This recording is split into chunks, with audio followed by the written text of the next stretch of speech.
ପଶ୍ଚିମବଙ୍ଗରେ जो सरकार एथर पलटिला এইটা এগুলা প্রভু জগন্নাথଙ୍କ এইটা ଜଗନ୍ନାଥଙ୍କର ଗୋଟେ ଏଇଟା ହେଲା ପ୍ରଭୁଙ୍କର ଆଶୀର୍ବାଦ। ଶୁଣନ୍ତୁ, ଏଇଟା ଦୀଘା ପାଇଁକି ଜିନିଷ ସବୁ ହେଲା।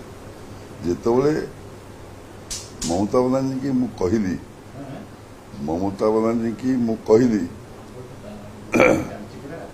ଦୀଘାରେ ଆପଣ ମନ୍ଦିର କହନ୍ତୁ, ମନ୍ଦିର ସବୁଆଡ଼େ ହଉଛି,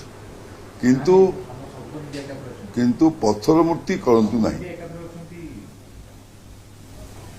ସିଏ କିନ୍ତୁ ସେ କଥାଟାକୁ ଟିକେ ଖାମଖିଆଲ କରିଦେଲେ, ପଥର ମୂର୍ତ୍ତି କଲେ। ସେ ପଥର ମୂର୍ତ୍ତି କହିଲେ କିନ୍ତୁ ପଥର ମୂର୍ତ୍ତି କଲେ କିଛିଟା ଅଘଟଣ ଘଟିପାରେ। ଏଇଟା କାରଣ ମମତା ବାନାର୍ଜୀ ସାଙ୍ଗେ ମୋର ବ୍ୟକ୍ତିଗତ ଭଲ ସମ୍ପର୍କ ଥିଲା। ତାଙ୍କର ସୁବ୍ରତ ବକ୍ସି ଯେ ମୁଖ୍ୟ ଲୋକ, ତାଙ୍କ ଦଳର ମୁଖ୍ୟ ଲୋକ ହେଲେ ସୁବ୍ରତ ବକ୍ସି।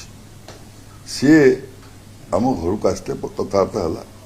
ମୁଁ କହିଲି ଦେଖନ୍ତୁ ଦିଦି କହିବେ ଯେ ପଥର ମୂର୍ତ୍ତି ଟିକେ ଅଘଟଣ ଘଟିବ, ପଥର ମୂର୍ତ୍ତି ନ କରିବେ ଭଲ, ଯଦି କରନ୍ତୁ ପଥର ମୂର୍ତ୍ତି ମନ୍ଦିରରେ ବସିପାରିବେ, ସିଏ ରଥ କରିପାରିବେ ନାହିଁ। କାହିଁକି ରଥ କରିପାରିବେ ନାହିଁ ଅନ୍ୟ କଥା କିଛି ନୁହଁ, ଯେ ବାଇଚାନ୍ସ ତାଙ୍କ ଦେହରେ ଖଣ୍ଡିଆ ହେଇଯିବ, ଭଲ ମନ୍ଦ ହେଇଯିବ, ସେଥିପାଇଁ ଖରାପ ଜିନିଷ ଗତି କରେ।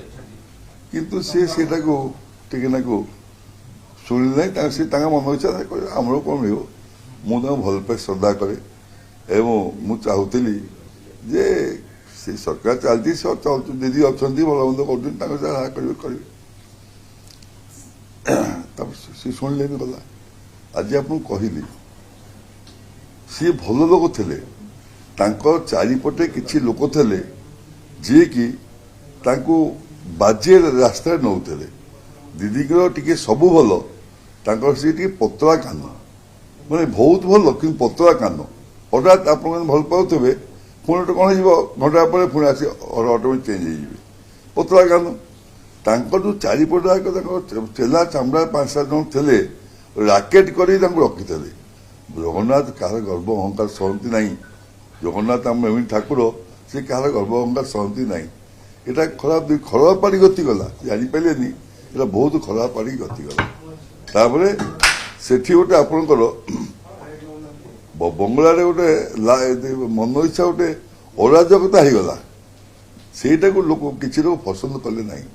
ଆଉ ଆପଣ ଦେଖିବେ ଆଗୁଆ କହିଛି, ଏଥରକ ସରକାର ନିଶ୍ଚିତ କିଛି ଅସୁବିଧା ହେଇନି, ପଡ଼ିଯିବେ।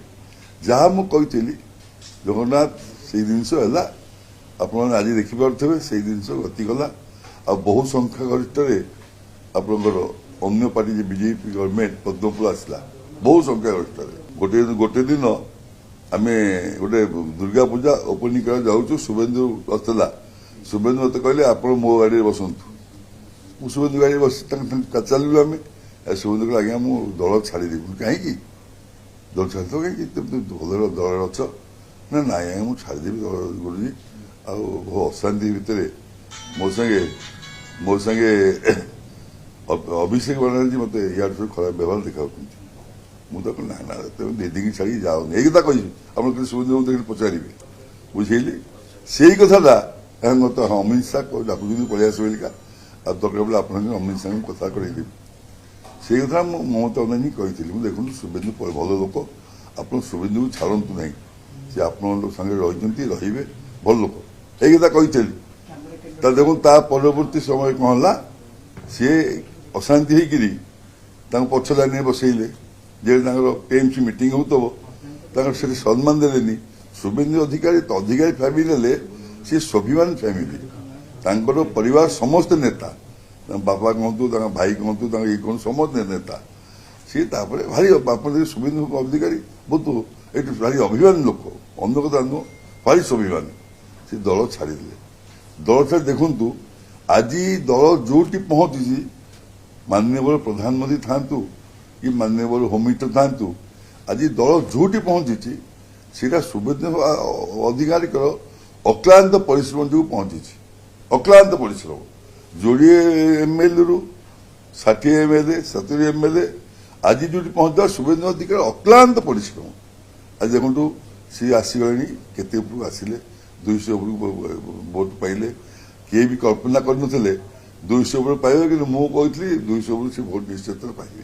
आप देखु आम जो माननीय प्रधानमंत्री नरेंद्र मोदी जय जगन्नाथ करी सब प्रभु डाकिका जीतीगले ओडिशा आज ओडिशा सम्मान देला जो जहाँ ओडिशा सम्मान देला ओडिशा सम्मान देवा प्रधानमंत्री सबुआडे आगे गले। आप देखु चारिआडे मोदी हवा चलला पूरा परिवर्तन देखो आप कहले जी सब दुर्नीतिग्रस्त लोक से धरवे जमा छाड़े ना टिके सरकार हो जाती मत आप कहे कि अलरेडी केते लोक धरी सारे केते लोक धरी जानी क्या डायरी लिखाई 600 कोटी क्या डायरी लिखाई 1000 कोटी लिखाई सब